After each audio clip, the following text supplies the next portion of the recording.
Muy bien, buenas tardes con todas las personas presentes. Un gusto tenerlos el día de hoy, sábado 6 de noviembre. Eh, Esperamos a ver que se unan algunos voluntarios más en el transcurso de los minutos. Igual vamos iniciando con el taller. Les pido por favor que puedan registrar su asistencia en el chat escribiendo su nombre completo y la sede a la cual pertenece. ¿Sí? Por favor, para que quede registro en el chat también, por favor, su nombre completo y la sede a la cual pertenece.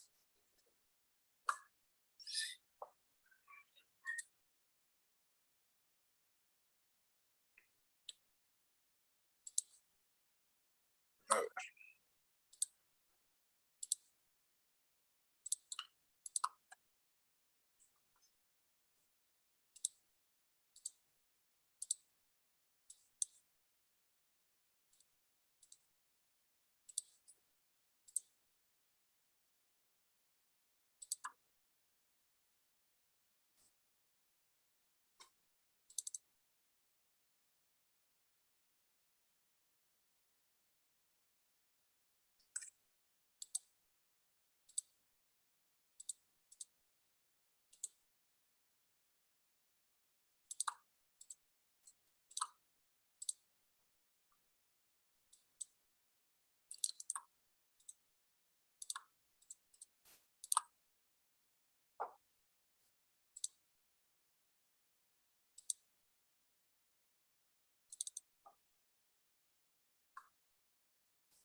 Muy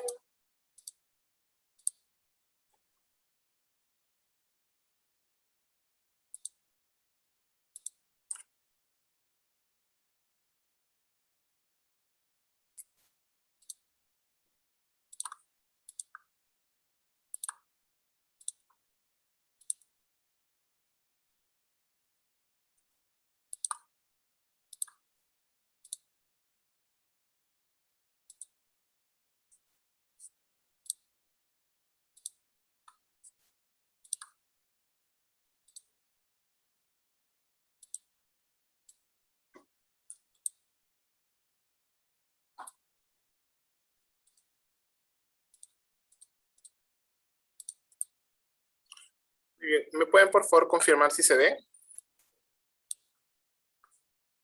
Correctamente.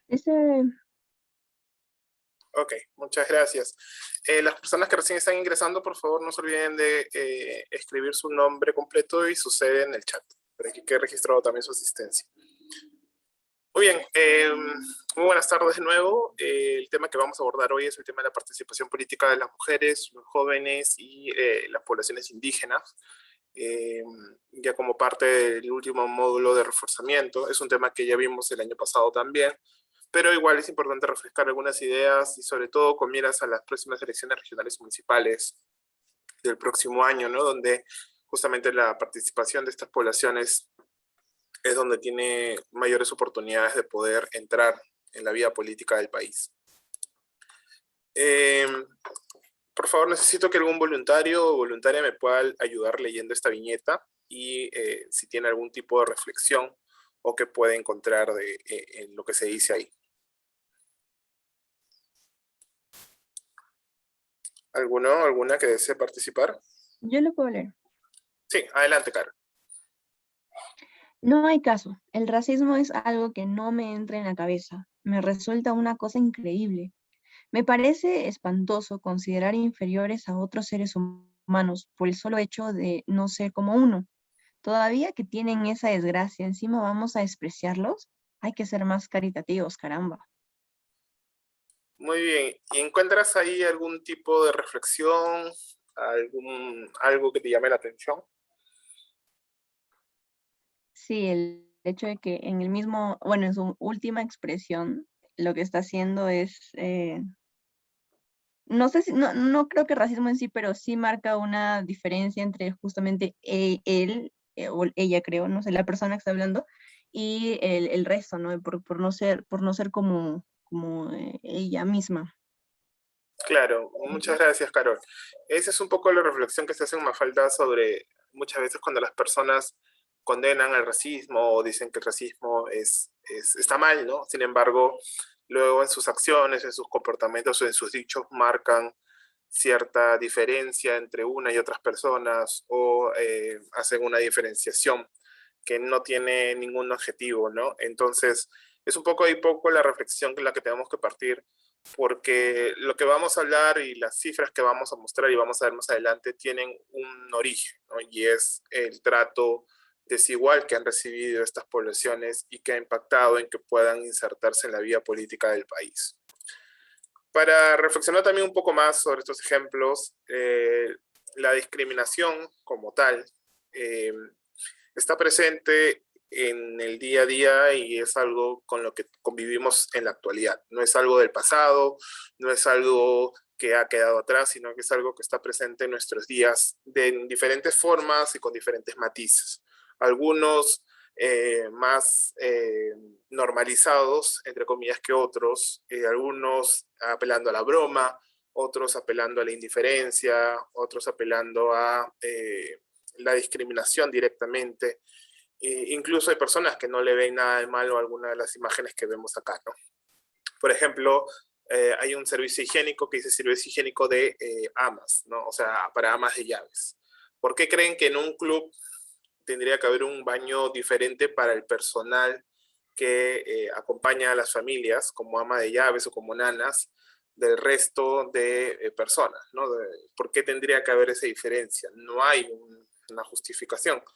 Eh, Otra forma de discriminación es cuando, por ejemplo, encontramos una persona con discapacidad que no puede acceder a una instalación, un edificio, porque no cuenta con una rampa, ¿no? Finalmente, se están limitando su derecho al tránsito y a poder acceder al servicio que puedan brindar este establecimiento. Y muchas veces tienen que ser cargadas, expuestas a alguna caída, ¿no? Y también a que necesita otras personas para poder movilizarse, cuando esto se podría lograr simplemente pensando en las personas también con discapacidad. Y, por ejemplo, acá tenemos el caso, vemos ahí el caso de una periodista que se llama Sofía Carrillo, que denunció que sufrió discriminación en migraciones cuando volvía al país. Al momento de regresar al país tienes que pasar por la parte de migraciones, te tienen que sellar tu ingreso al país, y ella entregó su pasaporte y agarró sus cosas y se fue, se olvidó de recoger, ¿no? Entonces se dio cuenta de eso y regresó al módulo donde le habían atendido y le pidió disculpas que se había olvidado de recoger su pasaporte, ¿no? Y la persona, el funcionario que le estaba atendiendo en migraciones, le dijo entre bromas, riéndose, que sí, que la entendía porque ya habían pasado de las 12. Ella se quedó así como que sorprendida y le dijo, perdón, disculpa, ¿qué has dicho? Y él le volvió a reiterar esta broma, entre comillas, diciéndole que comprendía que se había olvidado su pasaporte porque habían pasado las 12, haciendo clara alusión a esta frase que se usa como una broma en los diferentes contextos, donde se dice que las personas negras solo piensan hasta las 12 del mediodía, ¿no? Entonces, creo que muchos de nosotros los hemos escuchado en la televisión, como una broma, etcétera, pero sin embargo, cuando una persona justamente afrodescendiente lo escucha, no es una broma, no es algo para reírse y no es algo con lo cual se deba bromear, ¿no? Entonces hay que reflexionar que la discriminación todavía existe en nuestro país y ya vamos a ver también unas cifras sobre el tema del racismo. Acá tengo 3 imágenes también de publicidad, un poco para reflexionar esto también de cómo la publicidad muchas veces normaliza cosas. No sé si alguno de ustedes encuentra en cualquiera de las 3 imágenes de la que quiera hablar, encuentra algo que considere que eh, está normalizado en la sociedad, pero que no debería estarlo, de que hay algo ahí que no está bien. ¿Alguno de ustedes?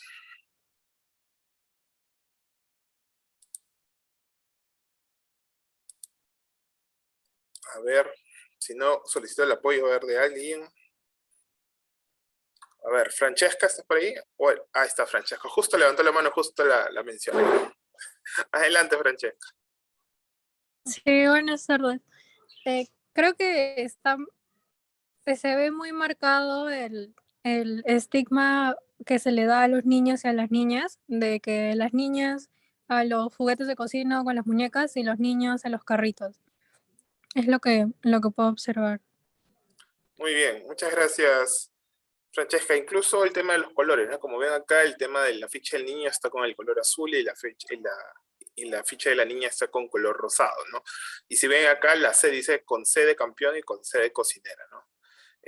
Esas son cosas o son prácticas que cuando, por ejemplo, el publicista que hizo esto, no lo hizo con de repente una mala intención, ni lo hizo por seguir generando estereotipos, simplemente está transmitiendo lo que él piensa y lo que en su mentalidad es lo normal y lo habitual, ¿no? Que es que los niños y las niñas tengan colores distintos y que a las niñas les debe gustar la cocina, mientras que a los niños les gusta el carrito, las carreras y eso, ¿no? Incluso la palabra campeón, ¿no? O sea, se suele decir a los niños, ah, tú eres un campeón, campeón. Muy pocos papás, muy pocas mamás le dicen a sus hijas campeonas, ¿no? Normalmente les suelen decir princesas, suelen decir reinas, un poco para justamente darle ese trato delicado y suave con ellas, ¿no? Mientras que a las varones es, ah, sí, tú eres mi campeón, tú eres el luchador, tú eres el más importante de tu grupo de amigos, etc. Entonces, hay diferentes formas de trato a las mujeres y a los hombres basados simplemente en el sexo, ¿no? Luego hay otro tipo de publicidad, ¿no? Donde justamente la publicidad muchas veces no refleja la sociedad y la diferente diversidad que hay en la sociedad, ¿no? Esta es una publicidad de Saba Falabella del País, y no hay nada de malo con que 4 niñas aparezcan en la publicidad, pero el Perú no es así solamente, ¿no? La cantidad de niñas rubias y blancas en el país no es ni siquiera la mayoría. Entonces, ¿por qué no ver en la publicidad del país reflejado justamente la diversidad que existe en nuestro país, ¿no? Que existe en Iquitos, que existe en Huánuco, que existe en Lambayeque, que existe en el Cusco, que existe en Lima, que existe en Tana, etc. ¿Por qué seguimos poniéndose estándares de belleza a los cuales la mayoría en el país no concordamos, ¿no? Entonces, es un poco el tema a reflexionar, ¿no? El tema de cómo nos vemos reflejados y cómo dejamos de normalizar estas cosas que son parte de nuestra cotidianidad. Pero ya, muy bien, pasando ya al otro tema, que es hablar propiamente de las poblaciones históricamente excluidas o discriminadas.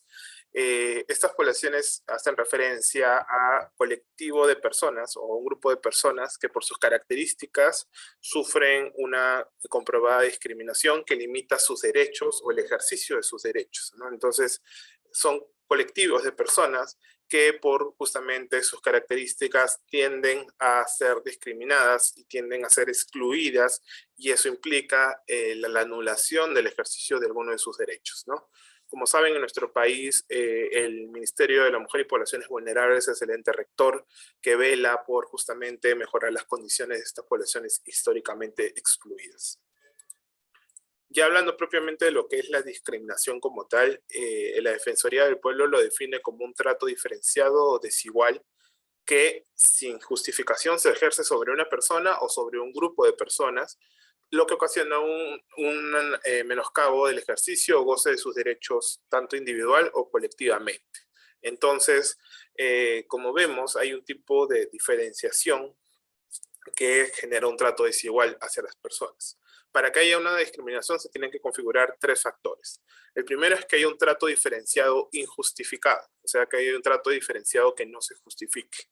Y esto hay que entenderlo como situaciones en las que no está bien hacer esa diferencia, ¿no? Por ejemplo, si yo voy a un banco y la fila está llena, ¿no? Normalmente hay una ventanilla que es una ventanilla para personas con discapacidad, para mujeres embarazadas y para personas adultas mayores, y hay 2, 3 personas. ¿Qué pasa si yo voy y me pongo en esa fila para evitarme la gran fila que hay al otro lado? Podré decir, pero ¿por qué a mí no me dejan atenderme acá en esta ventanilla especial? ¿Qué tienen estas personas con discapacidad o qué tienen las personas adultas mayores en especial para que a mí me traten diferente? Entonces, ¿hay una diferenciación así? Ahí sí, pero hay una diferenciación justificada bajo las condiciones que tienen estas personas por las cuales no pueden hacer cola o no pueden demorar en ser atendidas. Entonces, hay que entender cuándo una diferenciación sí es justificada y cuándo no, ¿no? Y la segunda factor es que cuando el trato diferenciado se basa en un motivo prohibido, ¿no? Nuestra Constitución prohíbe cualquier tipo de diferenciación basado en el color de piel, origen, sexo, entre otros, que justamente generen el menoscabo de los derechos, que es el tercer factor, ¿no? Que se produzca la anulación del ejercicio o el goce de un derecho, que eso es muy importante. Entonces son los tres factores que confluyen para generar una situación discriminatoria. Hay tipos de discriminación, o sea, la discriminación, si bien se habla y se genera como un todo, hay diferentes tipos de discriminación que podamos un poco ver con ejemplos bastante claros, ¿no? Uno es el tema de la discriminación directa, cuando se produce alguna diferenciación o exclusión directa sobre una persona basada en estereotipos o en valores de una edad, ¿no? Por ejemplo, a los jóvenes no se les suele contratar o darle la oportunidad por su inexperiencia o porque se considera que son irresponsables. Muchas veces se pide, ¿no? Que los jóvenes no puedan asumir un rol de liderazgo o un rol de responsabilidad al interior de las empresas. Entonces se los excluye, no se les considera y hay todo un tema de discriminación directa.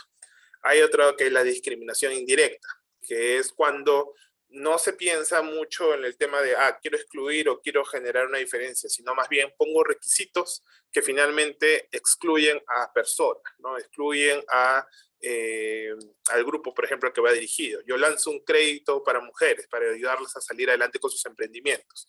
Pero yo les pido que tengan un respaldo, que tengan boletas de pago, que tengan 5 años demostrando que van pagando o recibiendo un salario, etcétera. Cosa que la mayoría de mujeres, por ejemplo, en la que va destinada a eso, no pueden cumplir, porque la mayoría trabaja en el mercado informal. Entonces, estoy indirectamente excluyendo a un grupo de personas, aunque no sea la intención o no haya sido generado por algún estereotipo pensando en que solamente quiero mujeres en el mercado formal, estoy tomando una medida que genera una discriminación indirecta, porque indirectamente se está excluyendo a un grupo de personas que no pueden cumplir con una serie de requisitos, ¿no? Y el otro es una discriminación interseccional múltiple o acumulada, se puede llamar esas formas, que es básicamente la confluencia de varios factores que generan una discriminación por varios motivos. Normalmente las personas que sufren discriminación no lo hacen por un solo motivo, sino tienen una diferente confluencia de factores que generan esta discriminación, ¿no? Que son inseparables, son características inseparables. Por ejemplo, una persona con discapacidad que es quechua hablante, de repente no va a sufrir el mismo nivel de discriminación que una persona con discapacidad de la ciudad, ¿no? Porque esta persona con discapacidad puede sufrir discriminación por su condición de persona con discapacidad, pero también por no poder hablar el castellano y es marginado y es apartado por no poder comunicarse con las personas que hablan castellano. Entonces hay que entender eso, que las personas, si bien podemos de alguna forma u otra tener o sufrir discriminación, hay personas que por sus diferentes características tienden a sufrir una discriminación múltiple o acumulada, ¿no?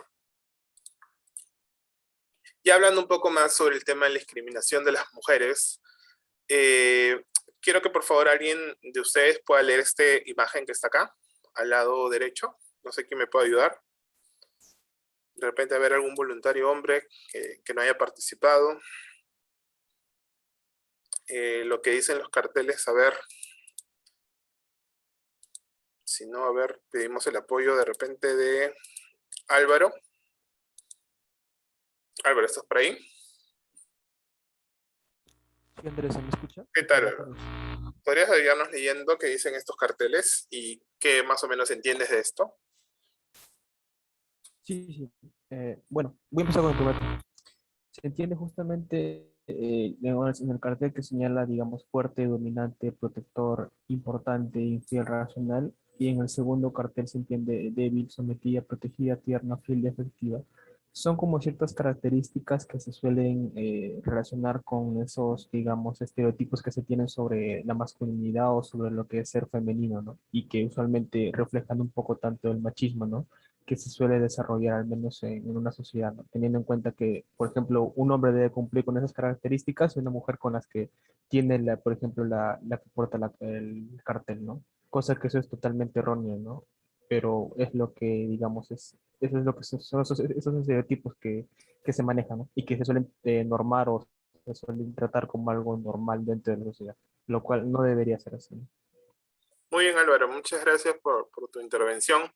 Como podemos ver, incluso ya partiendo desde el solo hecho de que el hombre está cargando su cartel y la mujer no, vemos que ahí gráficamente ya igual te están mandando un mensaje, ¿no? Y esto es lo que hace es un poco eso, como dice Álvaro, reflexionar sobre las características y sobre cómo se suele calificar a los hombres y a las mujeres en base a su sexo, ¿no? Se espera ciertas cosas de los hombres y ciertas cosas de las mujeres simplemente por el hecho de ser hombres y por el hecho de ser mujeres. Y justamente la discriminación contra las mujeres parte de eso. Hombres y mujeres somos diferentes, tenemos diferentes características biológicas. Sí, eso es indudable y eso es cierto. No hay ningún problema en decir que hay diferencias biológicas entre hombres y mujeres. Sin embargo, el problema de la discriminación aparece cuando a partir de esas diferencias biológicas se le quiere asignar características y estereotipos y roles a las mujeres y a los hombres, diferenciando justamente su sexo, ¿no?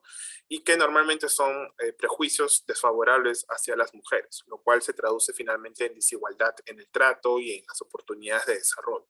Entonces, vivimos en una sociedad en la que se refuerzan estos roles, estos estereotipos, porque se nos enseña desde pequeño y lo reforzamos con nuestro entorno social y lo vamos transmitiendo, ¿no? Entonces, es un tema que es como un círculo vicioso, ¿no? Entonces, desde pequeño nos enseñan a una forma de ser niño, una forma de ser niña, y cuando nosotros crecemos, creemos que eso es natural, eso es normal, y lo seguimos replicando con las nuevas generaciones, ¿no? Incluso esta diferencia y esta discriminación hace referencia a que ciertas habilidades o incluso el nivel de inteligencia entre hombres y mujeres es diferente, lo cual es totalmente errado, lo cual es totalmente discriminatorio contra las mujeres, porque genera una diferencia, un trato desigual, y un trato que suele ir a la inferioridad hacia la mujer. Entonces, son cosas que tenemos que ir erradicando y darnos cuenta de esos estereotipos para poder mejorar como sociedad. En cuanto a la discriminación para las mujeres, hay tres tipos de problemas que se identifican en la discriminación. Uno son los atributos, otros los roles y otros los estereotipos. Los atributos lo que hacen es asignar a hombres y a mujeres formas de pensar, actuar y las posibilidades que tienen al interior de su grupo social, ¿no? Se suele decir, por ejemplo, que los hombres son más arrebatados, más instintivos, en cambio las mujeres suelen ser más cautas, suelen ser más tranquilas, lo cual no necesariamente es así, eso no tiene que ver con el sexo, sino con la personalidad. Entonces, por ejemplo, lo que se diga que las mujeres saben cómo cuidar a los niños y a las niñas, ¿no? Entonces, eso, ¿quién te enseña cómo cuidar a un niño y una niña? Se suele decir, no, eso es instintivo, pero no es así necesariamente. Los varones entienden de autos y aparatos electrónicos, ¿no? Si se malogra algo en la casa, no, que lo arregle él porque él es hombre, él sabe esas cosas. Entonces, se suelen atribuir ciertas formas de actuar, pensar a las diferentes características, a los diferentes sexos, ¿no? Otros son los roles, que son las tareas, comportamientos o papeles determinados que la sociedad que le da al hombre o a la mujer y que impactan en su desarrollo, ¿no? El rol, por ejemplo, de la mujer es ser ama de casa, mientras que el de varón es salir a trabajar, ¿no? Ahora en nuestra sociedad actual, hombres y mujeres suelen ir a trabajar ambos por las mismas necesidades y el costo de vida. Pero, por ejemplo, son muy pocos los hogares donde es el hombre que se queda en su casa y la mujer que sale a trabajar. Imagínate que una mujer gana muchísimo más que el hombre. Y normalmente, aunque el hombre pueda ganar el 10% de lo que gana su esposa, no va a dejar de salir de trabajar porque muchas veces no está dispuesto a aguantar los comentarios y los estigmas de la sociedad que lo van a señalar como un mantenido, como un saco largo y otras frases que se dicen. Entonces, pero en cambio, si un hombre ganara muchísimo dinero y le dijera a su mujer que se quede a trabajar, su esposa diría, bueno, está bien, y la sociedad no le diría nada. Entonces es porque justamente hay roles que están establecidos aquí y que la sociedad refuerza en su entorno social y que generan estos roles de género, ¿no? Y los estereotipos, que son las creencias más rígidas, que hacen un poco, lo que hacen es generar o consignar las diferentes formas o capacidades o conductas que tienen hombres y mujeres, ¿no? Que no solo afectan a las mujeres negativamente, sino también afectan a los varones, ¿no? Por ejemplo, cuando se dice, los hombres no lloran. lo que están generando es que los hombres no puedan expresar sus sentimientos, no puedan ser libres de expresar sus sentimientos porque tienen miedo a ser criticados o a ser señalados como débiles, como que no están cumpliendo con ese rol que espera la sociedad de ellos, ¿no? Entonces, o estereotipos como que las mujeres quieren ser madres, y si no son madres, no están realizadas, y cosas así que todavía mucha gente piensa, ¿no? Por ejemplo, acá tenemos dos frases, y quiero que en el chat me digan si ustedes han escuchado esta frase, que es mujer al volante, peligro constante. A ver, los leo por el chat si han escuchado esta frase en algún momento de su vida, ya sea cuando hayan estado en un taxi, en un colectivo o en una conversación, ¿no? Se suele decir esta frase en algunos casos como en broma y otros casos de manera muy cierta, ¿no? Cuando una mujer suele ir manejando y pasa algo, se le suele decir esa frase, ¿no? De mujer al volante, peligro constante, o anda a la cocina, tú no deberías estar acá manejando. Y es porque justamente, ¿no? Hacen la referencia de que por solo el hecho de ser mujeres, las mujeres no están preparadas para conducir, o el conducir no es algo que deberían hacer las mujeres porque no tienen esa habilidad. Y cuando la habilidad de conducir es un tema de práctica y es un tema que cualquiera lo puede hacer, pero no tiene nada que ver con que seas hombre o con que seas mujer, ¿no? Entonces, pero sin embargo, con frases que todavía se escuchan hoy en día. Y es por eso que, por ejemplo, yo en mi vida, así, en mis 30 años de vida, habré visto 3 conductoras de transporte público. O sea, así, sin mentirles, 3 conductoras. O sea, ¿por qué no hay conductoras en el transporte público mujeres? Porque justamente hay esos estigmas, hay esos estereotipos contra ellas, y las empresas no las contratan, o los pasajeros, entre comillas, no se sienten seguros. Entonces es como que hay todo un tema atrás, del cual no somos muchas veces conscientes, pero que pasa y existe, ¿no? El otro tema es el tema de otra frase que se suele decir es el tema, ¿no? De inteligente como el papá y bonita como la mamá, ¿no? Entonces, que suena, a veces uno puede decir, ay, mira qué bonito cumplido. Y no es un cumplido porque finalmente lo que están diciendo es que la inteligencia del varón es superior al de la mujer y que en este caso la belleza sí proviene de la mamá, ¿no? Entonces, pero finalmente lo que hacen es reforzar eso, de pensar o hacer sentir que las mujeres no son lo suficientemente inteligentes como los varones y que solo deben ser apreciadas por su belleza, ¿no? U otras frases, por ejemplo, que dicen, no, a las mujeres no hay que entenderlas, solo hay que amarlas. Son frases que nos acompañan en el día a día y que esconden un tema de discriminación de género, pero que los hemos naturalizado tanto que no nos parecen ni dañinas, ni nada a lo cual hay que poner atención, pero que sin embargo son partes chiquitas que te demuestran que esta sociedad todavía tiene mucho por mejorar. ¿Cuál es la situación, ya hablando de cifras, en torno a las mujeres, ¿no? Hay un informe de la brecha global de género 2021. Este informe es a nivel global, se hace todos los años, y el Perú ocupa un puesto 62 de 156 países con una brecha del 0.72. Esta brecha de 0.72, ¿ves? Roxana también nos dice que por ahí que escuchó muchas veces frases discriminativas, ¿no? Entonces, como le digo, muchas de estas frases se dan en el entorno entre amigos, en bromas, y no son bromas, realmente tenemos que poner mucha atención. Y si ustedes la llegan a escuchar un día, hablen con esa persona que la dice y háganla reflexionar sobre lo que está diciendo y por qué está mal decirlo, ¿no? Porque así ayudamos a que también esas personas se den cuenta. Porque como les digo, hemos crecido en un entorno que ha naturalizado tanto esto, que la gente no se da cuenta que son frases que no deberían decirse. Entonces, hasta que alguien no lo señale y hasta que alguien no las haga reflexionar sobre el contenido y sobre el sentido de la misma, no van a haber cambios. Bueno, siguiendo hablando un poco de esto, la brecha lo que hace es, del 1 al 0 se mide, mientras más cercano estés al 1, menor brecha de género, o sea, menor diferencia entre hombres y mujeres hay, y mayores oportunidades de desarrollo para las mujeres, ¿no? En cuanto a participación económica y oportunidades, las mujeres peruanas ocupan el puesto 109. Entonces ahí estamos mal y ya vamos a ver por qué. En logro educativo el 95, en salud y supervivencia 125. Hay una serie de limitaciones para que las mujeres puedan acceder a salud de calidad. Y empoderamiento político estamos en 43, que el último año ha mejorado por el tema de la paridad y la alternancia. En cuanto al tema, por ejemplo, que vemos acá, analfabetismo, nuestro país sigue siendo un país donde hay personas analfabetas, eso es una realidad. Sin embargo, el número de mujeres versus el número de varones, hay una diferencia todavía casi de 3 veces más. Entonces, casi el 75% de las personas analfabetas en el Perú son mujeres. ¿Y esto por qué?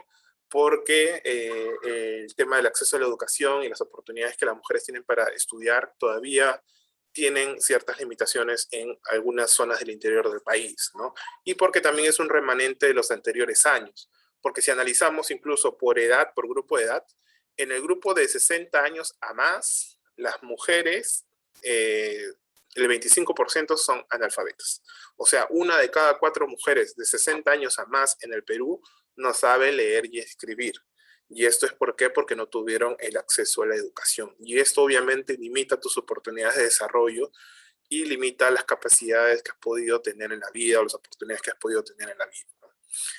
Otra cifra a tener en cuenta es el tema de, que vemos acá, que es el tema de la independencia o los ingresos propios, ¿no? Las mujeres tienen menos ingresos propios que los varones, ¿no? Como vemos acá, a ver, voy a ponerlo de nuevo porque se ve acá. Como ven, casi el 30% de mujeres de 14 años más en el país no tienen ingresos propios. Eso fue una cifra del 2019. Mientras que el de los varones llegaba apenas al casi 12%. O sea, es más del doble. Y si vamos a la zona rural, esto aumenta hasta 43.5%. O sea, 43.5% de las mujeres de 14 años más en las zonas rurales no tienen ingresos propios. ¿Y esto qué significa? Que dependen económicamente de otras personas, sobre todo de sus esposos o de algún varón, lo que limita sus oportunidades de desarrollo y también las expone a diferentes situaciones, ¿no? Como la violencia doméstica. Muchas mujeres con hijos no tienen o no escapan de esta situación de violencia doméstica en sus hogares porque no tienen ingresos propios y no sienten que tienen la posibilidad de darles una oportunidad a sus hijos en cuanto a económicamente, y es por eso que a veces callan y a veces no dicen nada y aguantan todo porque no tienen ingresos con los cuales sostenerse ni ellas ni a sus hijos. Entonces hay un serio problema ahí cual tenemos que apuntar. Entonces, y también son problemas que nos tienen que llevar a reflexionar, ¿no? Si una mujer no tiene ingresos propios, difícilmente va a poder desarrollarse en política porque es un ámbito que igual requiere recursos y que requiere de financiamiento.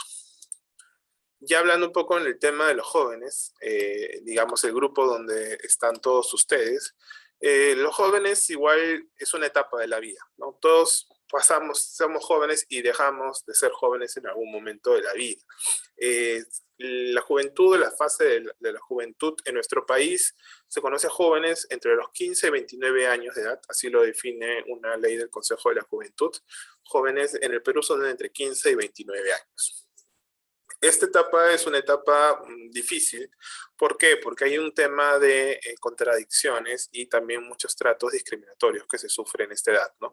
Por un lado es una etapa muy importante porque los jóvenes acceden a educación, tienen que obtener un trabajo, incorporarse al mercado laboral y depende de esos factores, muchas veces sus oportunidades van a verse limitadas o no, ¿no? Entonces, y también hay una serie de retos con los cuales tiene que sobrepasar, ¿no? Por ejemplo, el tema de el tener un trabajo informal, el tener un pago muy bajo, el no poder acceder a un seguro de salud, porque cuando tenemos 18 años, muchas veces estamos bajo la protección de nuestros padres, pero cumplimos la mayoría de edad y ya no podemos acceder a un seguro por parte de ellos.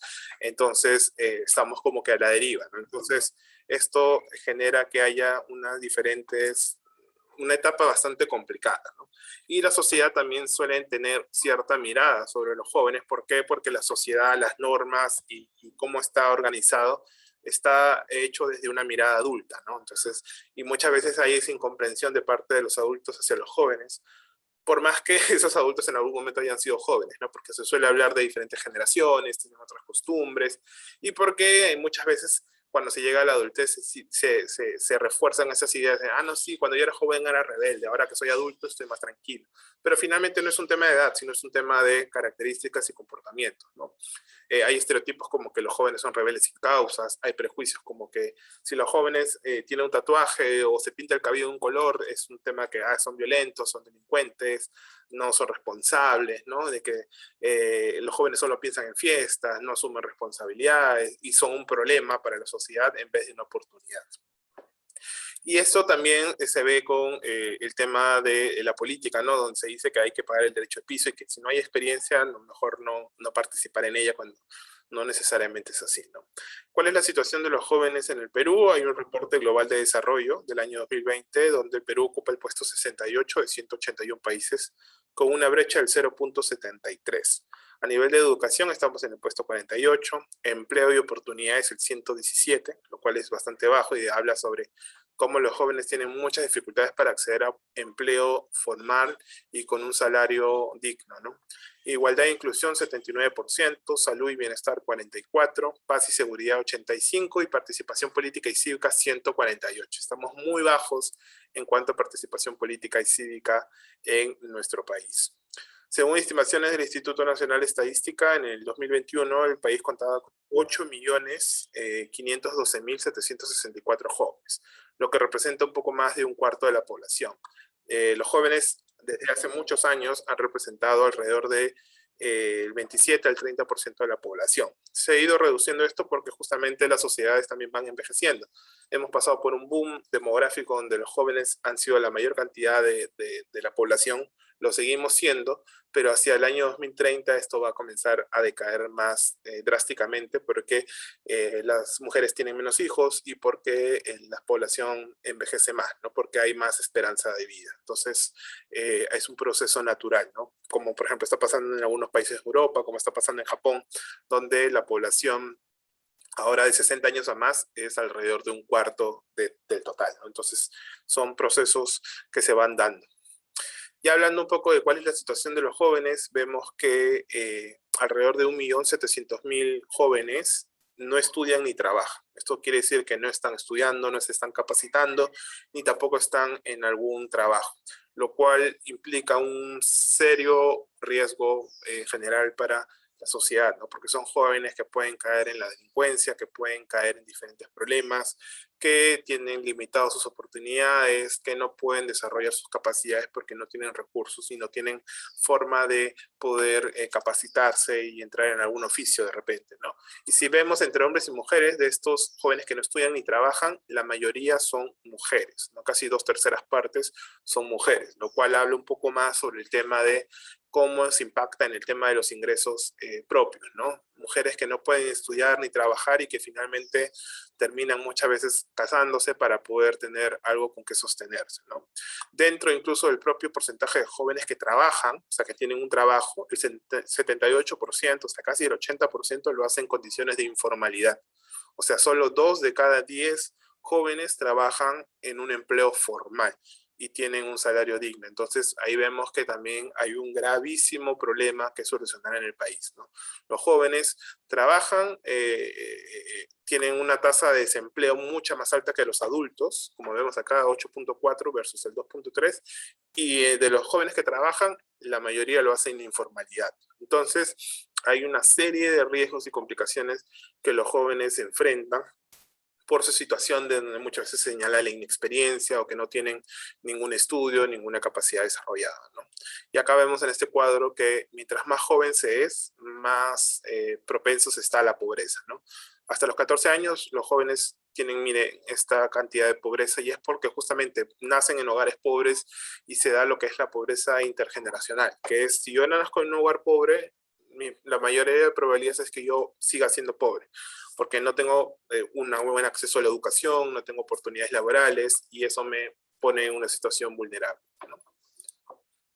Y hablando ya de los pueblos indígenas como tal, nuestro país es geográfica y culturalmente diverso, eso lo sabemos. Tenemos una diversidad de pueblos, etnias que componen nuestro país y sin embargo han sufrido una discriminación y una marginación de la sociedad, ¿no? Como sabemos, Desde la época colonial, a las personas indígenas, nativas, campesinas y a otros sectores como los afrodescendientes se los ha marginado, se los ha estigmatizado, se los ha señalado como seres inferiores que no tenían derechos o que solo estaban hechos para el trabajo, etcétera, y lo cual ha arrastrado una serie de prácticas y una serie de marginación que hasta el día de hoy se mantienen, ¿no?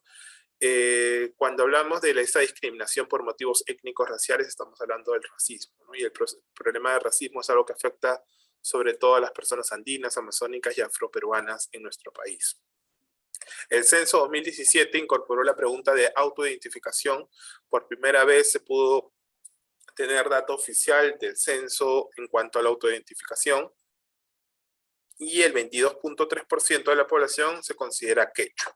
El 2.4% se considera aymara y el 0.9% se considera amazónico.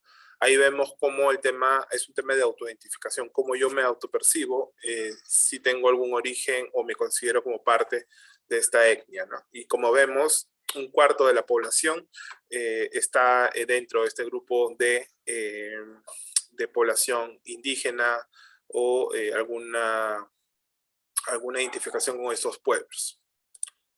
En nuestro país hay 55 pueblos indígenas, 51 de la Amazonía y 4 de los Andes, ¿no? 49 de estos pueblos se encuentran en 4 departamentos: Loreto, Cayali, Madre de Dios y Cusco. Entonces la mayoría están ubicados en un sector del país, y alrededor de 47 lenguas originarias son habladas por 4 millones de personas. Entonces vemos que no es un número bajo, hay un número muy alto de personas que se autoidentifican como indígenas y hablan lenguas originarias. Sin embargo, muchas veces tienen una serie de limitaciones, ¿no? Como por ejemplo en el tema de la educación, por el tema de la lengua, ¿no? Existen obstáculos para que puedan desarrollar su nivel educativo. Por ejemplo, el 13% de las personas indígenas de la Amazonía no alcanzó ningún nivel educativo, lo cual es mucho mayor al promedio nacional, que es 5%. Y un tercio de la población indígena se encuentra en situación de pobreza. Entonces vemos cómo todavía la situación de las personas indígenas en el país es todavía un problema muy grave a resolver, ¿no? La primera encuesta nacional de percepciones y actitudes sobre diversidad cultural y discriminación nos dice que el 53% de los encuestados considera que el Perú es un país racista o muy racista. O sea, más de la mitad de los encuestados decía que el Perú sí es un país racista o muy racista. Sin embargo, solo el 8% de los encuestados se considera a sí mismo racista. Entonces, ahí es un poco la paradoja, ¿no? Para la mayoría de peruanos sí somos un país racista, pero cuando se nos pregunta si nosotros somos racistas, vamos y decimos que no, ¿no? Entonces, como si la mayoría no se identifica como racista o no asume su postura discriminatoria, entonces, ¿cómo somos un país que discrimina tanto, ¿no? Y es porque no nos damos cuenta de lo que hacemos o lo que decimos o las prácticas que a veces tomamos, como las bromas y esas cosas, que finalmente sí generan discriminación, ¿no? Más de la mitad de los peruanos se ha sentido alguna vez discriminado, sobre todo por el tema de su ingreso personal, o sea, el dinero que pueda tener, su forma de hablar, su vestimenta, sus rasgos físicos y el color de la piel, ¿no? Y hay una percepción alta de que la población quechua y aymara es discriminada, así como la nativa amazónica. Ya entonces hemos visto un poco cuál es la situación de estas poblaciones, lo cual nos lleva a entender un poco de qué situación parten y en qué situación están, ¿no? Y cómo estas diferencias de las que somos ahora conscientes y estos graves problemas que afrontan tanto las mujeres, los jóvenes y las poblaciones indígenas se extrapolan a otros sectores, sectores de la sociedad, ¿no? En este caso, la política. Si obviamente están en una situación desventajosa y están en una situación difícil, a nivel de la política también se van a ver reflejados esta marginación y estos problemas, ¿no? La participación política es muy importante y no solo alude al tema electoral, pero sin embargo el tema electoral sí es un factor muy importante. Como sabemos, hay diferentes formas de participar, pero en este caso nos vamos a centrar más en el tema de la participación política a través de las elecciones. ¿Por qué? Porque las elecciones son el pilar de la democracia, ¿no? En medida que la ciudadanía participe, esto da mayor legitimidad y fortaleza al sistema democrático. Sin embargo, no todos podemos participar en igualdad de condiciones porque justamente tenemos menos acceso a educación o tenemos menos posibilidades de participar en igualdad de condiciones, ¿no? Es por eso, bueno, nosotros tenemos este tipo de elecciones en nuestro país, como saben, las presidenciales, las parlamentarias, la de Parlamento Andino, las elecciones regionales y municipales y la de referéndum y consulta popular de revocatoria. La representación política justamente elude eso, ¿no? Cuando nosotros vamos a un proceso electoral es porque vamos a elegir a nuestros representantes, es decir, a personas que pueden tomar decisiones en nuestro nombre. ¿Y esto por qué? Porque debido al alto número que hay de pobladores no se puede tomar decisiones en conjunto deliberadamente. Entonces no nos podemos juntar todos los días, todas las semanas para tomar decisiones. Es por eso que tenemos que elegir a nuestros representantes, a nuestros gobernantes, a nuestros congresistas. Y para eso nosotros ejercemos el voto o el sufragio. Y hay dos tipos de sufragio, el activo y el pasivo. El sufragio activo es en el cual yo tengo derecho a votar y a elegir a un representante. Y en el sufragio pasivo yo tengo el derecho a poder ser elegido como representante, es decir, a poder postular a un cargo público. Y es ahí donde hay una diferencia, ¿no? El sufragio activo está garantizado para todos, todos podemos elegir. Hay una serie de diferencias, eso sí, en cuanto al acceso a la información, pero finalmente todos tenemos el derecho al sufragio activo. Sin embargo, ya cuando se trata de ser elegido como representante, ahí es donde se pueden generar limitaciones al ejercicio de este derecho, ¿no? Que es el de poder postular y ser efectivamente elegido, cosa que no pasa necesariamente con estas poblaciones de las que estamos hablando. En cuanto a la representación política, rápidamente hay dos formas de dividirlo. Una es la representación autorizada o la representación simbólica, que básicamente es la forma como se obtiene la representación, ¿no? Mientras que uno es autorizado mediante elecciones o mediante un proceso donde se elige delegarme a mí la representación política de un grupo de personas. En la representación simbólica básicamente hay un tema, no hay una formalidad, sino que hay una identificación emocional, ¿no? Por ejemplo, cuando hay una persona que lidera un grupo, ¿no?, de vecinos, por ejemplo, nadie lo eligió, pero es una persona que toma la iniciativa, que conoce las expectativas de todo, entonces asume su representación. Hay esos dos tipos de representación. Y por otro lado tenemos la representación descriptiva y la representación sustantiva. La representación descriptiva lo que hace es un poco hablar sobre cuán importante es que los representantes correspondan o asemejen lo mejor posible a la sociedad, ¿no? Si la sociedad está compuesta por mitad de hombres y mitad de mujeres, lo ideal sería que la representación política también esté compuesta por niveles similares de hombres y mujeres. Si en el país la cuarta parte es población indígena, sería lo ideal aspirar a que haya justamente una representación mayoritaria, en esa proporción en la representación política, y así. Entonces lo que se busca es asemejar lo mejor posible a la sociedad en esa representación. ¿Para qué? Para que nadie se sienta excluido y para que sean tomadas todas las necesidades y formas de poder o necesidades que tienen las diferentes poblaciones. Si, por ejemplo, el Congreso estuviera compuesto solamente por hombres mayores de 60 años, no sería pues una verdadera representación política, porque no están las mujeres, no están los jóvenes, no están las poblaciones indígenas, amazónicas, afroperuanas. Entonces hay una serie de factores que ahí confluyen en el tema de la representación descriptiva. Y por otro lado tenemos la representación sustantiva, que vendría a ser más que todo un complemento de lo que es la representación descriptiva, porque habla sobre la representación de los intereses, ¿no? Puede ser que, por ejemplo, haya 50% de mujeres y 50% de varones en el Congreso, digamos.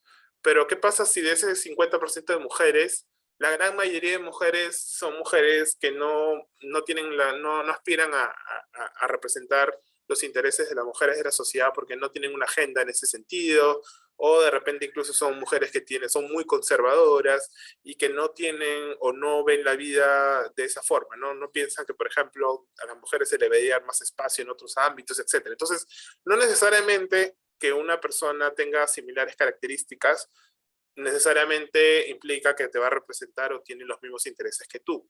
Se espera que sí, pero no necesariamente hay eso. Es por eso que no solamente hay que ver desde el punto descriptivo, sino también del sustantivo. Es decir, de que si hay personas que nos representan y que se asemejan obviamente a nuestras características, nos representen y lleven nuestras agendas en esa representación política, ¿no? Si hay jóvenes en el Congreso, se espera que esos jóvenes hagan leyes y fomenten cosas que beneficien a la juventud del país. Ya hablando un poco de la participación política de las mujeres, jóvenes indígenas, como sabe, como les digo, estas poblaciones parten de una situación con desventaja, ¿no? Donde hay una limitación a sus oportunidades de desarrollo, desde el tener dificultades para acceder a educación hasta no tener recursos propios para poder desempeñarse en este ámbito. Entonces, hay una desventaja de la cual es indudable y es innegable y que implica mucho en el tema de la participación política. Hablando, por ejemplo, de la participación política de las mujeres, vemos que las mujeres han tenido limitado su derecho al ejercicio al voto, ¿no?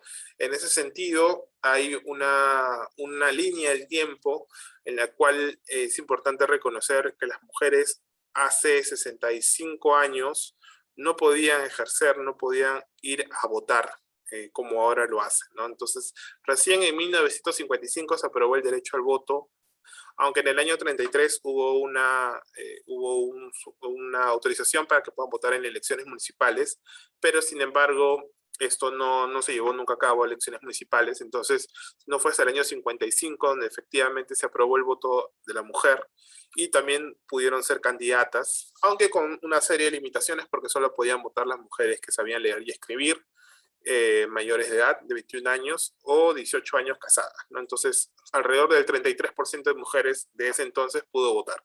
No era la gran mayoría, pero fue un avance, ¿no? Que en 1979 ya se consagró con el derecho al voto de las personas analfabetas. Entonces, vemos que ha sido un camino bastante largo. No saber o no conocer este camino implica que muchas veces escuchemos lo que dicen actualmente muchas veces en el Congreso o en otros espacios, ¿no?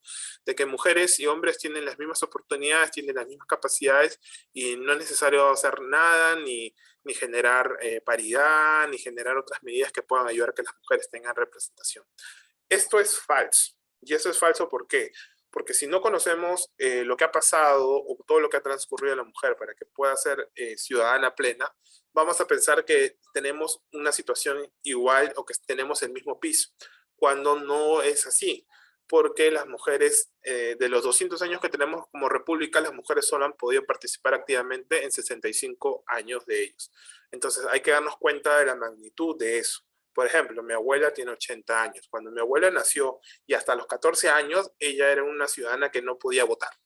Su voz no era escuchada ni tampoco podía ser candidata. Entonces, cuando ya llegó a la mayoría de edad, sí pudo ejercer su derecho al voto, porque ya estaba aprobado. Pero, sin embargo, mi abuela es testimonio vivo de cómo las mujeres en un momento eran discriminadas en la vida política del país. Y estoy seguro que ustedes también, muchos de ustedes tendrán abuelitas que han nacido incluso antes de que se aprobara el derecho al voto de las mujeres, lo que implica una serie de desventajas que han tenido que las mujeres recorrer para llegar hasta el punto de hoy. ¿Hay todavía limitaciones y hay todavía formas de pensar que discriminan a las mujeres en la política? Sí, porque muchas veces se piensa que la política no es un espacio para las mujeres, es un espacio que es más para los varones.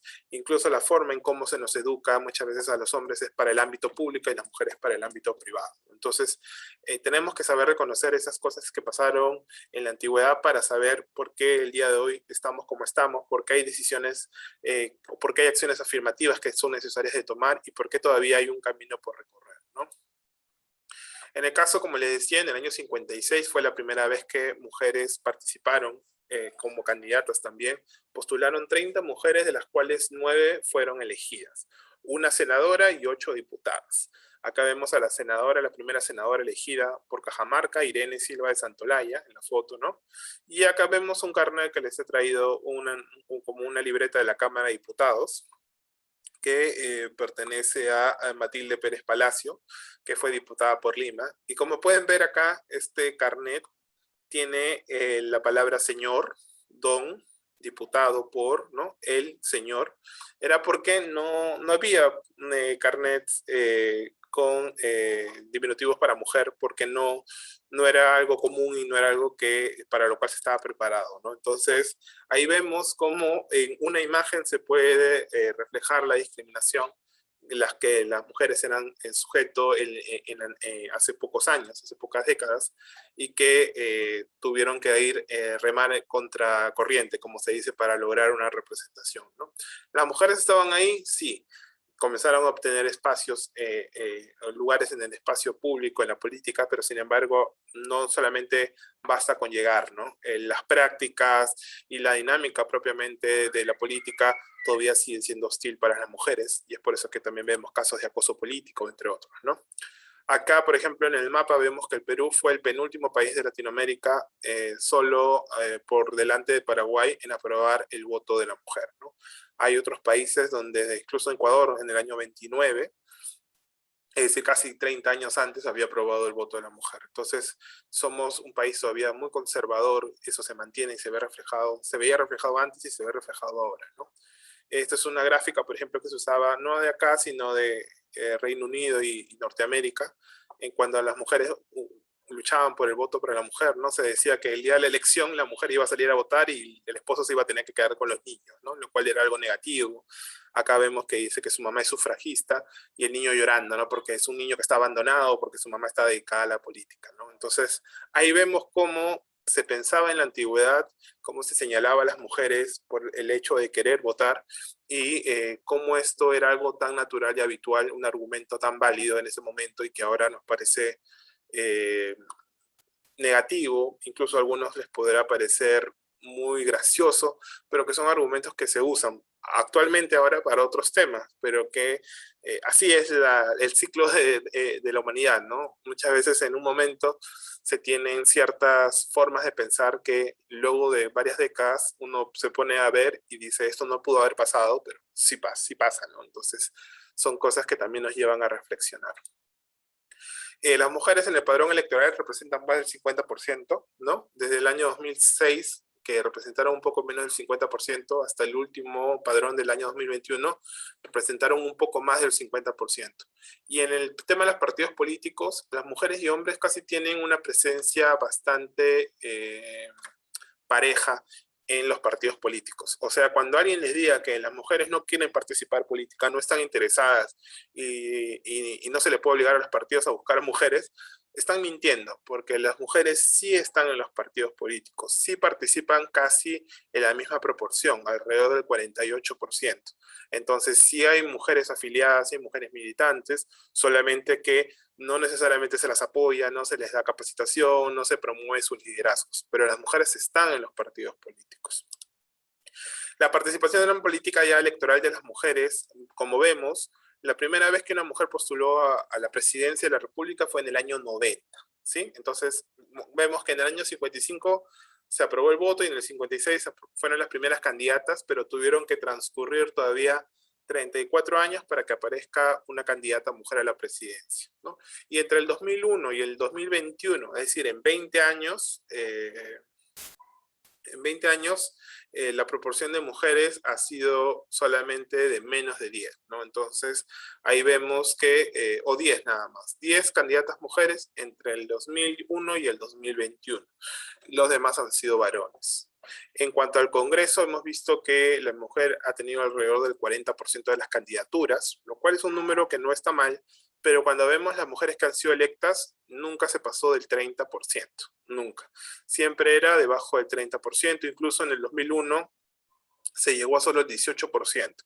¿Por qué si las mujeres son el 50% de la sociedad, solamente están alrededor de menos del 30%, ¿no? Entonces, en el 2021 esto cambió drásticamente con la paridad, que lo que hizo fue que el 50% de las candidatas fueran mujeres y se logró lo siguiente, ¿no?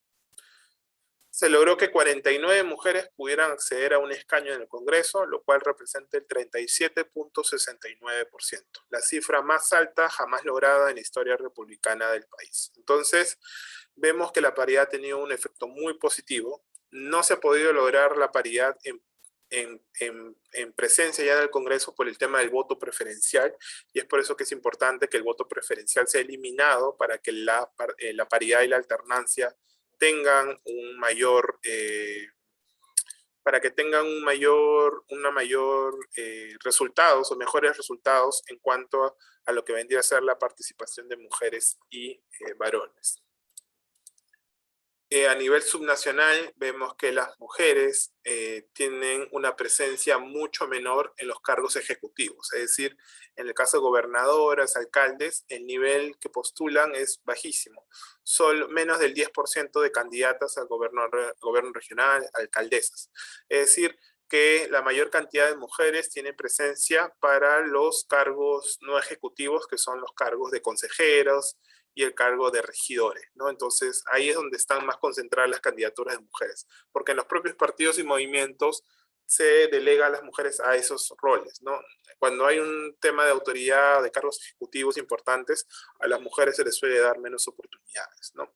Y cuando postulan a las regidurías, ¿no? Las mujeres suelen estar ubicadas en el segundo o en el tercer tercio de la lista, lo cual hace que sus posibilidades de estar, llegar a ser electas es muy poca. Si estás en el tercer posición de la lista, no, o sea, la lista se divide en 3, por ejemplo, si son 11, no son 3, 3, 4, ¿no? Entonces, perdón, sí, 4, 4, 3, por ejemplo, ¿no? Se divide en esas 3 partes y si estás en los últimos 3, tus posibilidades de ser elegido son casi nulos. Entonces, ahí se suele ubicar a las mujeres. Porque hay una cuota que cumplir, sin embargo, pero finalmente no se les quiere dar la oportunidad a las mujeres porque se las pone en un lugar donde no podrían ser elegidas o donde sus posibilidades son muy, muy bajas. Entonces vemos cómo hay un reto todavía a nivel subnacional que es brindarles mayor posibilidad de postular a cargos como alcaldesas y gobernadoras, vicegobernadoras, y a nivel de regidores que puedan estar en los primeros lugares de la lista. Acá tenemos el cuadro de autoridades a nivel nacional de mujeres, ¿no? A nivel subnacional, y vemos que entre el 2006 al 2018 solo hubo una gobernadora regional. Es decir, de 25 gobiernos regionales, solo una, en el caso de Arequipa, en el 2014 estuvo a cargo de una mujer. A nivel de alcaldesas provinciales, de más de 190 provincias, nunca se ha pasado de 10 provincias a cargo de una mujer desde el 2006 al 2018. En alcaldesas distritales, como ven, de más de 1.600 alcaldías distritales, no llegamos ni a un centenar. En el 2018 se logró una buena cifra, pero que sin embargo sigue representando solo un 5% del total. A nivel de consejerías regionales, alrededor del 20%, a nivel de regidoras provinciales, el 25.7%, y a nivel de distrital, el 30.7%. Es decir, en ningún caso las mujeres representan el 50% de ningún cargo.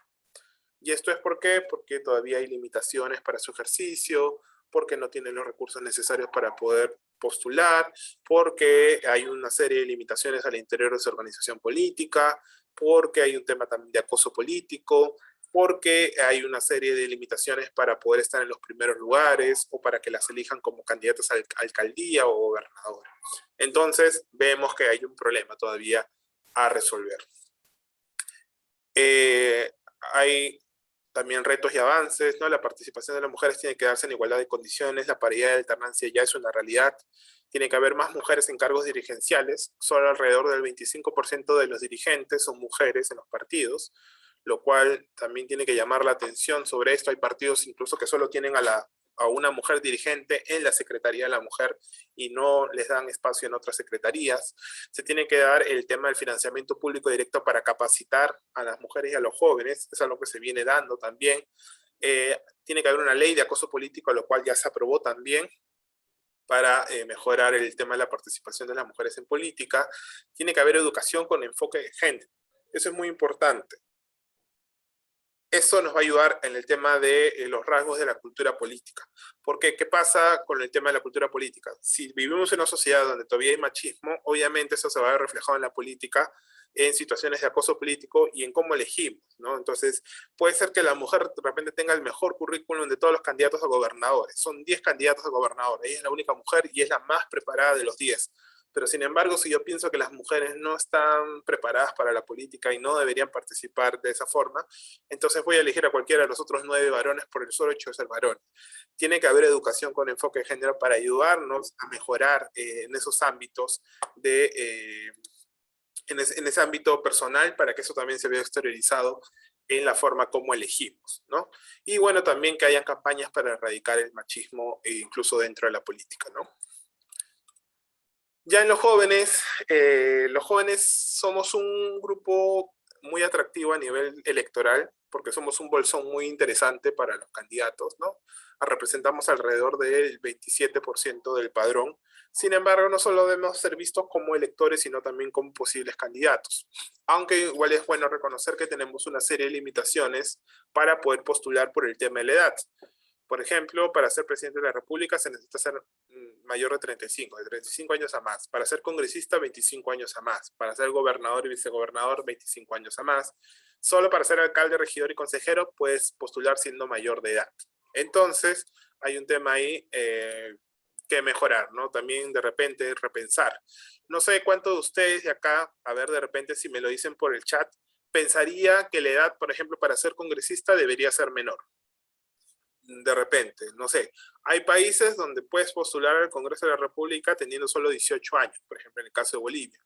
Hay otros países donde puedes postular teniendo 21 años, no necesariamente es 25. Entonces, no sé ustedes qué opinan. ¿Debería bajarse la edad para ser congresista? ¿Debería mantenerse? ¿Está bien que sea 25 años a más? ¿Es un requisito que va a comprobar la experiencia, la madurez, entre comillas? ¿O podría pensarse en rebajar la edad para estos cargos, sobre todo el tema del Congreso de la República? A ver, no sé qué opinión tengan, a ver, los voy leyendo en el chat, para un poco saber qué opinan sobre eso.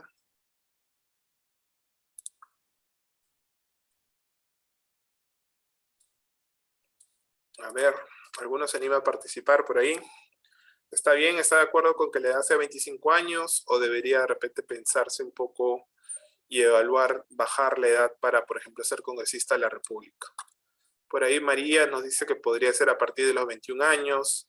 Carlos nos dice que sí, que está bien que sea a partir de los 25. No sé, ¿hay alguna otra opinión que haya de cuanto a la edad que, por ejemplo, podrían postular para ser congresista, ¿no? Porque, ¿qué pasa con el tema de la edad, no? De los 18 a los 29 años somos jóvenes, pero solamente en todo caso entre los 25 y 29 años podrían postular para ser congresistas. Entonces, la gran mayoría de jóvenes no puede aspirar a este cargo, sino solamente un grupo bastante pequeño de la juventud y que finalmente va a terminar su periodo seguramente ya no siendo joven, ¿no? Es algo también en lo cual deberíamos pensar.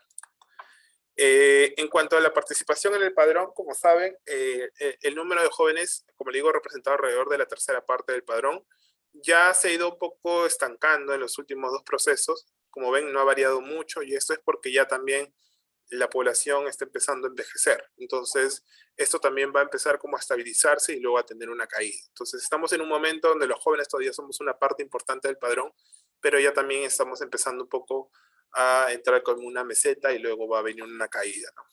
Y en el tema de los partidos políticos, los jóvenes tuvieron una presencia muy importante. En el 2006 eran alrededor del 23% de afiliados jóvenes que habían en los partidos. Sin embargo, hacia el 2020 esto ha bajado al 8%. Es decir, que el nivel de participación de los jóvenes en los partidos ha bajado muchísimo porque los partidos han dejado de ser un espacio atractivo para los jóvenes. La política tradicional dentro de los partidos ya no llama la atención de los jóvenes no encuentran un espacio para desarrollarse, no se sienten representados por los partidos o no encuentran espacios donde se les capacite, donde se pueda ejercer un liderazgo positivo para ellos, ¿no? A nivel del Congreso de la República, como podemos ver, en ninguno de los procesos entre el 2011 y el 2021 se ha superado el 10% de las candidaturas, a pesar de que los jóvenes somos alrededor del 30%, ¿no? Entonces vemos que la oferta en las candidaturas es muy baja y por ende también el número de congresistas que son electos y que son jóvenes es también baja, ¿no?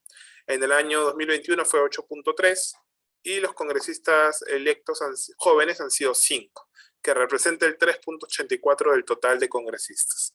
Es decir, los jóvenes somos alrededor de la tercera parte del padrón electoral, sin embargo no llegamos ni al 5% del padrón, ¿no? Entonces tenemos a 5 jóvenes, 2 al límite con 29 años, y 2 con 28 y 1 con 26. A nivel de las candidaturas subnacionales, al igual que las mujeres, los jóvenes tienen poca presencia en los cargos ejecutivos y más están participando a nivel de las regidurías provinciales y distritales y como consejeros, ¿no? Como ven, las candidatos a gobernaciones son muy bajas, ningún joven, las mujeres son 8.3 y la mayoría son hombres adultos, ¿no? Las candidaturas a la alcaldía también, 2.2, no suelen postular a los jóvenes a las alcaldías, se suele apelar al tema de que no hay experiencia, a que todavía hay que pagar piso para poder llegar a esos cargos, ¿no? Y los jóvenes también son ubicados en el último tercio de la lista, porque la minoría es ubicado en el primer tercio. Solo el 15% de las candidaturas son ubicados en el primer tercio de la lista de las regidurías. A nivel global ya tenemos que los jóvenes participan en mayor medida como regidores provinciales y distritales, ¿no? Con alrededor del 12 y 14% del total de regidores, ¿no? Ese es el número que se ha mantenido más o menos. A nivel de gobernadores y vicegobernadores casi no hay presencia de jóvenes.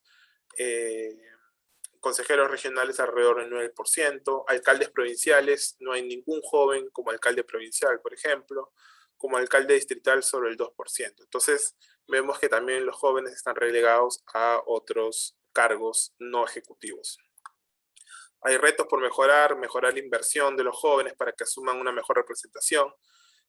Hay una limitación financiera que superar. Los jóvenes, como ven, no hay ingresos propios, y si hay ingresos es informales y hay un pago muy bajo y no hay esos recursos para poder postular, para poder hacerse conocido, ¿no? Hay poco conocimiento también sobre los cargos públicos, dentro de los propios partidos no se los capacita adecuadamente. Hay relaciones también de poder dentro del propio grupo de jóvenes que limita la participación también de las mujeres jóvenes.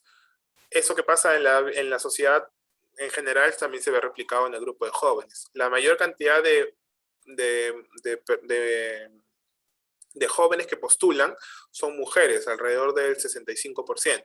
Sin embargo, si revisamos de esos jóvenes, los que postulan a cargos ejecutivos, es decir, gobernador, vicegobernador y alcaldes, o sea, los poquísimos que hay, alrededor del 90% son varones. Entonces, se vuelve a replicar esos mismos estereotipos de género, se replican al nivel de los jóvenes, ¿no?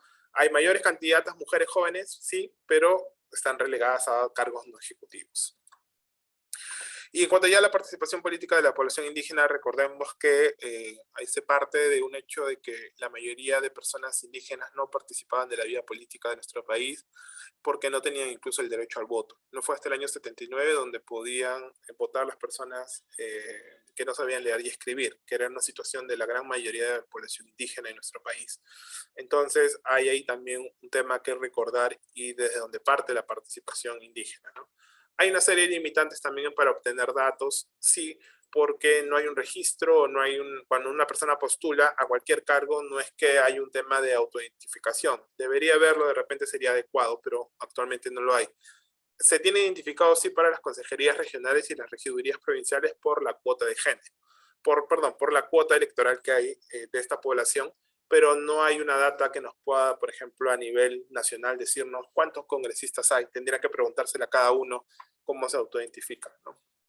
Y entonces las candidaturas indígenas están enfocadas en las consejerías regionales y en las regidurías provinciales, ¿no? Donde en el caso de los consejeros ha descendido muchísimo a partir del 2006 hasta el 2018, a pesar de que se ha incrementado el número de departamentos donde se aplica la cuota, y las regidurías provinciales se ha mantenido alrededor del 7% de participación en las provincias donde se aplica cuota nativa. Se tiene que promover la afiliación de militantes y su autoidentificación, se tiene que promover la identidad, ¿no? Dentro de la militancia de los partidos políticos, generar espacios para ver qué barreras dificultan la participación de la población indígena y también promover espacios de formación para que la población indígena pueda un poco asumir estos cargos públicos y que también hay un tema de difusión del enfoque intercultural y otros enfoques que van a ayudar a mejorar su participación dentro de la sociedad. Ya para culminar, solo para mencionar que en nuestro país hay acciones afirmativas que tienen un sentido, ¿no? Hay brechas, inequidades, como hemos podido ver, y ante estas brechas, inequidades, hay una respuesta, que es la discriminación positiva, también conocida como acciones afirmativas. Esta discriminación positiva lo que quiere es brindarles ciertos mecanismos o facilidades a ciertas poblaciones que históricamente se han visto relegadas y que sufren de inequidades, ¿no? Hay diferentes formas. En nuestro país se aplican dos, que son las cuotas electorales y la paridad de alternancia. Hay otros países donde, por ejemplo, hay lo que se conoce como separación de escaños. A nivel del Congreso se les otorga un número específico de escaños que sí o sí van a ser otorgados a esa población. Por ejemplo, en el caso de Colombia hay escaños separados para la población afrocolombiana. Y son un número determinado y sí o sí van a ser ocupados por afrocolombianos. En nuestro país no hay separación de escaños, pero hay las cuotas electorales y la paridad y alternancia, ¿no? Las cuotas electorales hasta hace poco eran 3, ahora son solamente 2, que es la cuota de jóvenes y la cuota indígena. La cuota joven se va de un 20% y la cuota indígena de un 15%. Lo que hacen estas cuotas es separarles un número de candidaturas dentro de la lista de candidatos, más no necesariamente esto implica que van a llegar a ser elegidos. Pero lo que hacen es justamente eso, asegurar un cupo para estas poblaciones dentro de la lista de candidatos. La cuota electoral de jóvenes está compuesta por 20% de la lista de jóvenes menores de 29 años. Es decir, tiene que tener entre 18 y 28 años. No puede tener 29 porque ya no se considera dentro de la cuota. La cuota dice que es hasta menores de 29. Y hay a nivel regional y a nivel local, ¿no? Provincial y distrital. Es decir, la cuota se aplica en estos 3 niveles, en elecciones regionales, municipales, provinciales y elecciones distritales. Mientras que la cuota nativa, la cuota indígena, se aprobó en el año 2002 y lo que dice es que el 15% de las candidaturas tienen que corresponder a estas poblaciones en aquellas regiones y provincias donde el Jurado Nacional de Elecciones lo establezca. Cuando comenzó a aplicarse la cuota nativa, solo se aplicó en 11 departamentos y 29 provincias, y luego ha ido incrementando considerablemente. Y en las últimas elecciones regionales y municipales se aplicó en 20 departamentos y 131 provincias. Es decir, no se aplica a nivel distrital, solo se aplica a nivel regional y municipal provincial en aquellos lugares donde el jurado lo establezca, ¿no? Entonces, eso es muy importante. Ahora, lo que pasa con las cuotas es que puede haber concurrencia, es decir, que si tú postulas a un joven indígena, esa persona te sirve para completar el porcentaje de ambas cuotas. Mientras que la paridad de alternancia viene a reemplazar lo que era la cuota de género, que antes era el 30%, y que ahora establece que tiene que haber un 50% de varones y mujeres para los cargos al Congreso, al Parlamento andino, pero también para las elecciones regionales y municipales. También tiene otras aplicaciones, por ejemplo, en la fórmula presidencial tiene que haber un hombre o una mujer, al menos en la fórmula, de manera intercalada, ¿no? Entonces, si la candidata a la presidencia es mujer, su primer vicepresidente es varón. Si en cambio es el candidato hombre a la presidencia, la primera candidata a la vicepresidencia es mujer, ¿no? Para el caso de la fórmula regional, gobernador y vicegobernador, también tiene que haber el criterio de la paridad de alternancia entre hombre y mujer, y en la mitad de las circunscripciones tienen que postularse candidatas mujeres o candidatos varones, lo que eso va a ayudar a fomentar justamente la participación de la mujer en este cargo ejecutivo tan importante a nivel regional. Si un partido va a postular en 12 departamentos a nivel de gobernación regional, lo que tiene que hacer es postular a 6 mujeres en 6 departamentos y a 6 varones en los otros 6. Entonces va a haber un tema de paridad también en las postulaciones, lo que seguro va a repercutir en que haya más gobernadoras mujeres. La lista de candidatos a consejeros también tiene que tener el criterio de paridad y alternancia, ¿no? Entonces, eso es muy importante, así también como los regidores. Eso también va a ayudar mucho a que más mujeres sean elegidas como regidoras y como consejeras, porque ya no va a haber el tema de que se las va a ubicar en los últimos lugares de la lista, sino que ya van a tener participación desde los primeros lugares de la lista. Y también la paridad de alternancia se espera que se aplique a nivel de los cargos directivos, con postulaciones también con paridad. Bueno, esa ha sido la exposición de hoy. Espero que haya sido de su agrado y que bueno, haya complementado lo que han podido ver en el módulo. Como pueden ver, la participación de las mujeres, los jóvenes y las poblaciones indígenas ha ido mejorando con las acciones afirmativas y ha ido evolucionando. Todavía hay limitaciones y todavía hay problemas todavía que solucionar, eso es claro y eso es clave, pero esperemos que las medidas que se van tomando ayuden a mejorar, ¿no? La paridad de alternancia va a lograr mucha mayor presencia de las mujeres, especialmente las mujeres jóvenes, y hay que buscar otras medidas para seguir potenciando la participación de todas las demás poblaciones, también la población afrodescendiente, las personas con discapacidad, la comunidad LGTBI, etcétera, porque finalmente son parte de la sociedad, y la política y la participación política tiene que reflejar eso, la participación y la igualdad de oportunidades para todos y todas, y que sea finalmente la población que pueda elegir. Obviamente teniendo en cuenta que hay que educar también a la población y seguir incentivando a conocer esos temas y a mejorar nuestra cultura política como sociedad. ¿Sí? Entonces les agradezco mucho. No sé si hay alguna consulta o alguna pregunta de parte de ustedes para contestar. ¿Todo quedó claro? ¿Sí? Ok.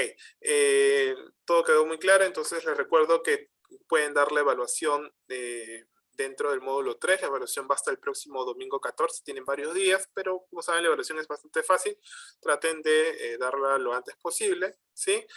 Solo les pido ya para terminar el poder encender sus cámaras, los que puedan, para tomarnos una imagen de la charla del día de hoy.